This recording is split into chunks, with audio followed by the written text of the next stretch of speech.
2 Kings 5:8c. Yavo na elai, v'yeda ki yesh navi b'Yisrael. This part of the verse continues Elisha's message which he sent to the king of Israel. And the message continues after asking about, why did you tear your garments? And he says, let him come, speaking of Naaman, let him come to me, that he may know that there is a prophet in Israel. Yavona, this comes from Beit Vav Aleph. This is a hollow verb, the Vav in the middle being vulnerable to being displaced as it is here. And so here we have a Kal Jussive form, and it's marked with the Na. So we'll take that as Jussive. So here we use sort of a modal term like either may or let. Let him come to me, something to that effect. Yeda, this comes from Yod, Dalet, Ain. This is a Kal, it's in the imperfect, and 3ms. But, and we notice the Yod, and this is true of peyod verbs, it's displaced by the prefix pronoun Yod. So characteristically we see a sere under the prefix pronoun. This clues us in that it's a peyod verb.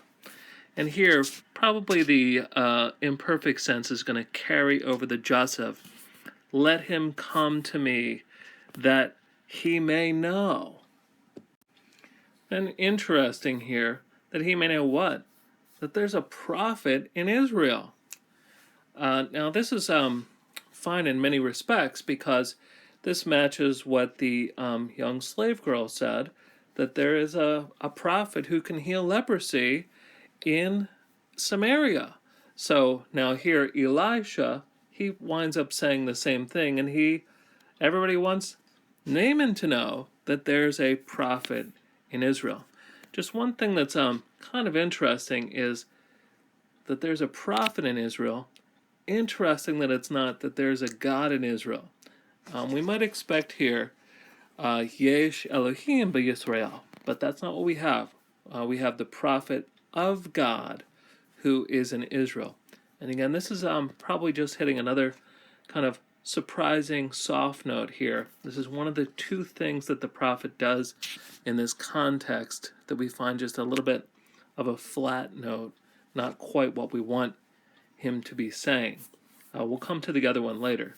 And the other thing again is back up in earlier in this chapter, if you recall, the Lord had done the surprising thing of giving victories to the king of Aram, even perhaps including the taking of the slave girl who got this whole thing started. So a number of things where we don't have the narrator correcting the slightly skewed theology, but very humorous story, leaving a lot of the work up to us as readers.